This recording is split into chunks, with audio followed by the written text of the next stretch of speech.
So from time to time, people find out that we're not currently going to any church, and they ask what we do instead. So I'm going to talk about that a little today, but my main focus is I want to read to you something that my daughter wrote, which I think is quite good.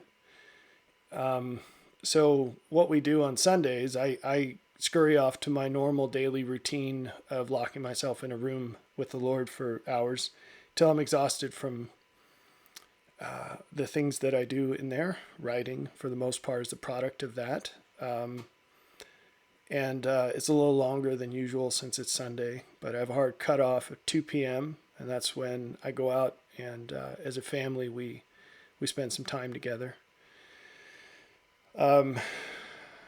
Not spiritual time, just quality time together. We go for a walk. It's really pretty where I live, so that's a nice time to just kind of decompress and talk and let them decompress too. Because what they do is my wife supervises all of them sitting around the living room with laptops, and they are coming up with questions and then researching them from the scriptures. And so we have an odd number of kids, but what we do is we split them into two groups, and one group reads the scriptures kind of freestyle during that time. So from when they get up, they eat breakfast normally, and they have their daily jobs because we have animals and things. And then they, when they're not eating or doing chores, they're reading the scriptures either freestyle or trying to find answers to a question. So the group that's working on questions, their task is to write up their answer, and then I read these answers at dinner time on Sundays, and then we discuss them as a family. And so this is nice because not only does it give them self-oriented topics to research, but they're practicing learning what they believe and why they believe it, and expressing those beliefs to other people. And that's something that if you spend a few hours every other Sunday on this, by the time a child's 15 or 18, they are going to be really good at this. And of course, there are residual benefits for communication in general and writing, which people today are terrible at. So it's helpful. If you've read my books, maybe you think I'm terrible at it, and that's fine. So we're all practicing. I'm practicing a lot more than most people. So here's something that my 9-year-old daughter wrote, and I was quite impressed with the quality and content of this. And it just so happens that this is a question that I have thoroughly explored in a book that has not been published yet. And as is my habit, when I find things that overlap those topics out in the wild, I like bringing them to people's attention as sort of a free sample of what is to come. And so if what I had was ready to go, I would share that instead, unless what I found in the wild was better than what I had prepared, and then I would just sort of throw that away and pivot my time to something else. So this question is, what does it mean to worship God?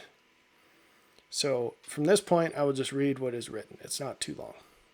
Christians emphasize the need to, and I'll say up front, I don't endorse 100% of what's here, but I think it's so good compared to the common understanding that it's worth whatever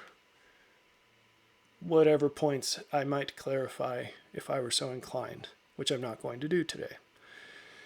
Christians emphasize the need to worship in a church. They understand worship as going to church and doing good to others. The Pharisees also had a similar understanding of what it means to worship. They would go to church, keep the law strictly. I will add here, I asked my daughter what she meant by that because the Pharisees did not keep the law.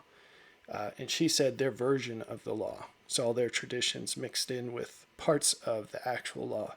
And I said, okay. Perform animal sacrifices, and they believed they were helping others. I'm going to discuss what true worship is. It is important to know that the Bible often uses the word worship to mean to give respect to someone. See Matthew 8:2, Matthew 9:18, Matthew 14:33, Matthew 15:25. While paying respect and reverencing someone is important, there is so much more to worship. When Jesus was talking to the woman at the well, he offered her living water. This living water is the Spirit. The woman complained that the Jews worshipped in Jerusalem, but she, as a Samaritan woman, was not allowed to worship in Jerusalem. The Samaritans had traditionally worshipped in Mount Gerazim. She said, "Our fathers worshipped in this mountain, and ye say that in Jerusalem is the place where men ought to worship." John 4:20. Jesus replied that no one would be worshiping in Jerusalem, nor the mountains in Samaria. Instead, Jesus said, "But the hour cometh, and now is, when the true worshippers shall worship the Father in spirit and in truth. For the Father seeketh such to worship him. God is a spirit, and they that worship him must worship him in spirit and in truth." John 4:23-24. Jesus was explaining to her that there would be a time, which was after his death, that a geographical place would not matter. Rather, Jesus said that the state of the heart of the person who worshipped would matter the most. Jesus taught the difference between worship and false worship. "This people draweth nigh unto me with their mouth, and honoreth me with their lips, but their heart is far from me. But in vain they do worship me, teaching for doctrines the commandments of men." Matthew 15:8-9. People worship by talking, but they don't really mean it. Their worship is vain or meaningless. Their doctrines are made up by themselves, and they are not from God. The point is that your heart has to be directed towards God if we are going to truly worship God.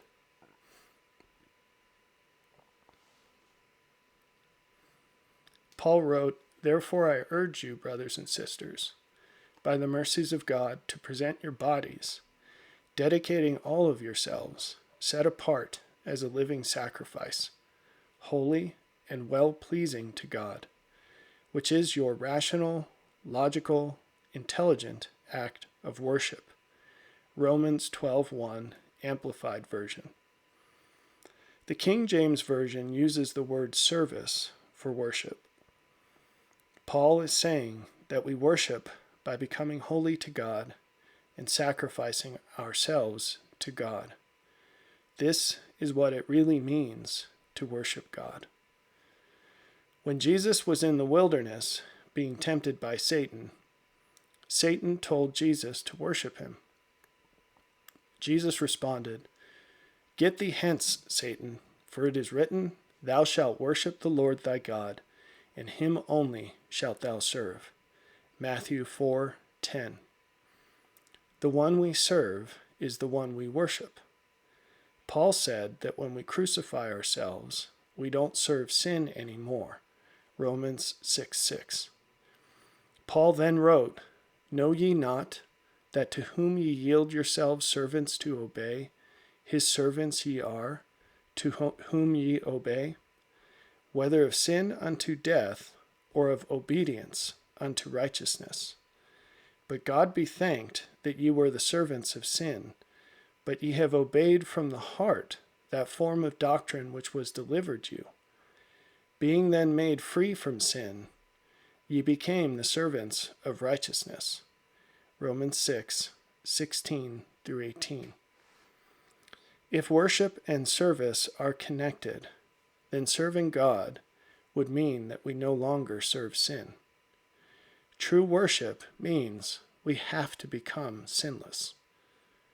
We then become more like Jesus. This involves following Jesus and laying down our lives on the altar. This is true worship. Worship is not about outward actions that only point to true worship. It is not about putting on a show for others to see. It is about the heart and loving and obeying only the Lord.